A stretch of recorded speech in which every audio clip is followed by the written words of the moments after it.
എല്ലാവർക്കും നമസ്കാരം. ഞാൻ ഡോക്ടർ ഷിംജി, മെഡിക്കൽ ഡയറക്ടർ, സൗഖ്യം ഇൻ്റഗ്രേറ്റഡ് മെഡിക്കൽ സെൻറ്റർ.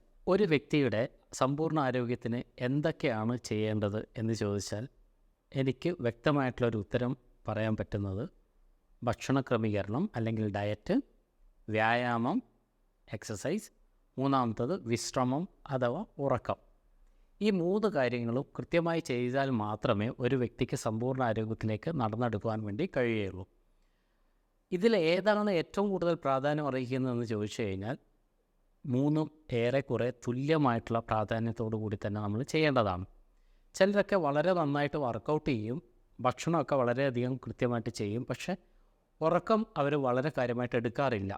പലപ്പോഴും നമ്മൾ കണ്ടുവരുന്നത് ഉറക്കത്തിൻ്റെ അളവ് കുറയുന്നതനുസരിച്ച് അവർക്ക് പല രീതിയിലുള്ള രോഗങ്ങളും വരാനുള്ള സാധ്യത വർദ്ധിക്കുന്നു എന്നുള്ളതാണ്. നോർമലി പറയുക, നല്ല ആരോഗ്യമുള്ള ഒരാൾ 8 മണിക്കൂറെങ്കിലും ഉറങ്ങണം എന്നാണ് മിനിമം. വാർദ്ധക്യത്തിലേക്ക് എത്തിയ ആൾക്കാരായാൽ പോലും 6 മണിക്കൂറെങ്കിലും ഉറങ്ങുന്നതാണ് ആരോഗ്യത്തിന് ഏറ്റവും ഉത്തമമായിട്ട് പറയാൻ വേണ്ടി കഴിയുക. നമ്മുടെ തലച്ചോറിനകത്തുള്ള ഹൈപ്പോതലാമസിലെ ബണ്ടിൽ ഓഫ് നെർവ്സ് ആണ് ഉറക്കത്തിനെ സ്വാധീനിക്കുന്നത്, ഉറക്കത്തിനെ ഇൻഡ്യൂസ് ചെയ്യുന്നത്.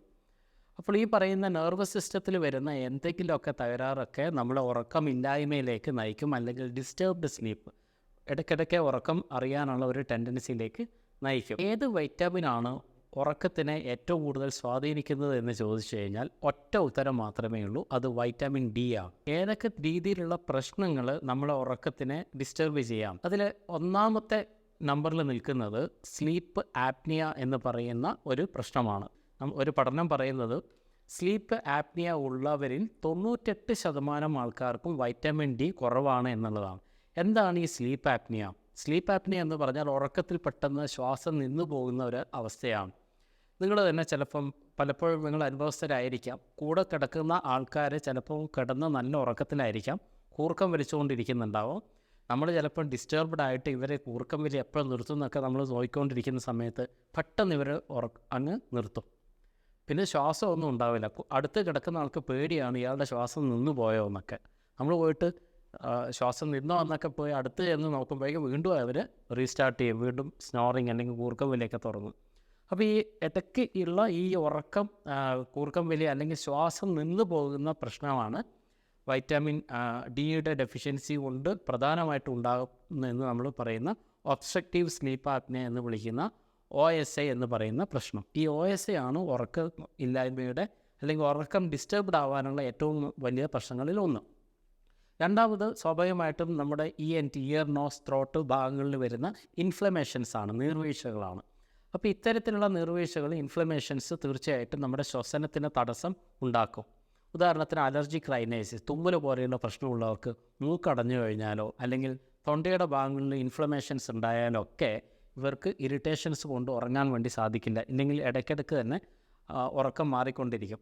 ഇനി ഈ 2 പ്രശ്നങ്ങൾ നമ്മൾ നോക്കുകയാണെങ്കിൽ ഈ 2 കാര്യത്തിനും വൈറ്റാമിൻ ഡി വളരെ വളരെ വൈറ്റലായിട്ടുള്ള ഒരു റോള് ചെയ്യുന്നതായിട്ട് കാണാം. ഉദാഹരണത്തിന് ഈ പറയുന്ന സ്ലീപ്പ് ആപ്നിയ ഉണ്ടാക്കാൻ ഇടയുള്ള ഇമ്മ്യൂൺ സിസ്റ്റത്തിന് വരുന്ന പ്രശ്നങ്ങളൊക്കെ തന്നെയും അല്ലെങ്കിൽ ടിഷ്യൂസിന് വരുന്ന ഇൻഫ്ലമേഷൻസിനൊക്കെയും ഒരു വലിയ പരിധി വരെ കുറക്കാൻ വേണ്ടി ശരിയായ രീതിയിലുള്ള വൈറ്റാമിൻ ഡി കൊടുത്തു കഴിഞ്ഞാൽ കഴിയും. ഇതേപോലെയുള്ള മറ്റൊരു പ്രശ്നമാണ് നിങ്ങൾ കണ്ടിട്ടുണ്ടാവും ചില സമയത്ത് റെസ്റ്റ്ലെസ് ലെഗ് സിൻഡ്രോം എന്ന് നമ്മൾ വിളിക്കുന്ന കാര്യം. റെസ്റ്റ്ലെസ് ലെഗ് സിൻഡ്രോം എന്ന് പറഞ്ഞാൽ കാല് വെച്ച് ഉറങ്ങുന്നുണ്ടാവും, പെട്ടെന്ന് ഒരു കാലൊക്കെ ഇങ്ങനെ തെറിച്ചു പോകുന്ന പോലെയൊക്കെ, പെട്ടെന്ന് ഒരു ഞെട്ടലുണ്ടാക്കുന്ന പോലെയൊക്കെ ഉണ്ടാവാം. ഈ റെസ്റ്റ്ലെസ് ലെഗ് സിൻഡ്രോമിൻ്റെ പല കാര്യങ്ങളിൽ ഏറ്റവും പ്രധാനപ്പെട്ട ഒരു കാരണമായിട്ട് നമുക്ക് പറയാൻ പറ്റുന്നതും വൈറ്റാമിൻ ഡിയുടെ ഡെഫിഷ്യൻസി തന്നെയാണ്. അതേപോലെ തന്നെ സ്നോറിങ്. ഈ സ്നോറിങ് ഉണ്ടാകുന്നതും ഈ തൊണ്ടയുടെ അകത്ത് വരുന്ന നീർക്കെട്ടുകളാണ്. ആ ഇൻഫ്ലമേഷൻസ് കുറക്കാനുള്ള സാധ്യതയും വൈറ്റാമിൻ ഡി കഴിക്കുമ്പോൾ ഉണ്ടാകുന്നതായിട്ട് കണ്ടുവരുന്നു. മറ്റൊന്ന് ചില രീതിയിലുള്ള നടുവേദന പോലെയുള്ള കാര്യം. ഇപ്പോൾ നടുവേദനയായാലും അതുപോലെ സ്ട്രെസ്സ് അല്ലെങ്കിൽ മൂഡ് എലിവേഷൻ. നമ്മുടെ സ്ട്രെസ്സിനൊക്കെ പ്രധാനപ്പെട്ട കാരണമായിട്ട് നമ്മൾ പറയുക കോർട്ടിസോളിൻ്റെ എലിവേഷനാണ്. കോർട്ടിസോൾ എന്ന് പറയുന്ന ഹോർമോണാണ് സ്ട്രെസ് ഹോർമോണായിട്ട് പറയുക. ഈ കോർട്ടിസോളിൻ്റെ നിയന്ത്രണമായാലും നടുവേദനയുടെ കാര്യമായാലും അല്ലെങ്കിൽ സ്നോറിങ് പോലെയുള്ള പ്രശ്നങ്ങൾ, ഇതിലൊക്കെ തന്നെയും വൈറ്റാമിൻ ഡിക്ക് അതിൻ്റേതായിട്ടുള്ള വളരെ പ്രാധാന്യമുണ്ട്. വൈറ്റാമിൻ ഡി ഡെഫിഷ്യൻസി വരുമ്പോഴാണ് പലപ്പോഴും ഈ പറയുന്ന പ്രശ്നങ്ങളൊക്കെ ഉണ്ടായിക്കൊണ്ടിരിക്കുന്നത്.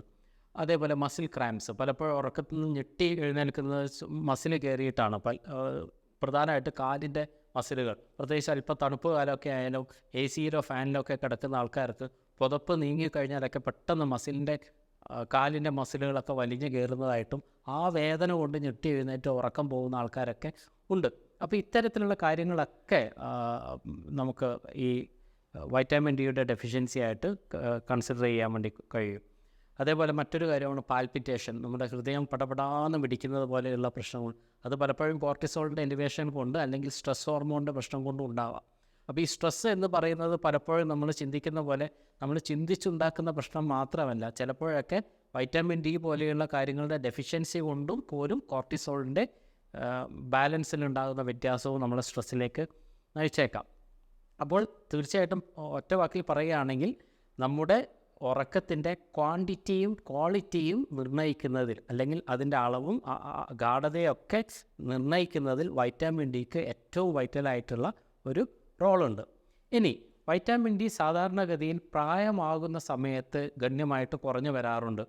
അതുപോലെ തന്നെ വൈറ്റാമിൻ ഡി കുറഞ്ഞു വരാനുള്ള ഏറ്റവും നല്ല മറ്റൊരു കാര്യമാണ് ഇൻസുലിൻ റെസിസ്റ്റൻസ് എന്ന് നമ്മൾ വിളിക്കുന്നത്. പലപ്പോഴും പ്രമേഹ രോഗികൾക്കൊക്കെ തന്നെ നമ്മൾ വൈറ്റാമിൻ ഡി ആവശ്യത്തിന് സപ്ലിമെൻ്റായിട്ട് കൊടുത്താൽ പോലും വീണ്ടും കുറച്ച് നാൾ കഴിയുമ്പോൾ അത് ക്രമാനുഗതമായിട്ട് കുറഞ്ഞു വരുന്നതായിട്ട് കാണാം. ഇത്തരത്തിലുള്ള ഡെഫിഷ്യൻസീസ് അവർക്ക് ഉണ്ടാകാനുള്ള പ്രധാനപ്പെട്ട കാരണം അവരുടെ ശരീരത്തിൽ ഇൻസുലിൻ റെസിസ്റ്റൻസ് വന്നു എന്നുള്ളതാണ്.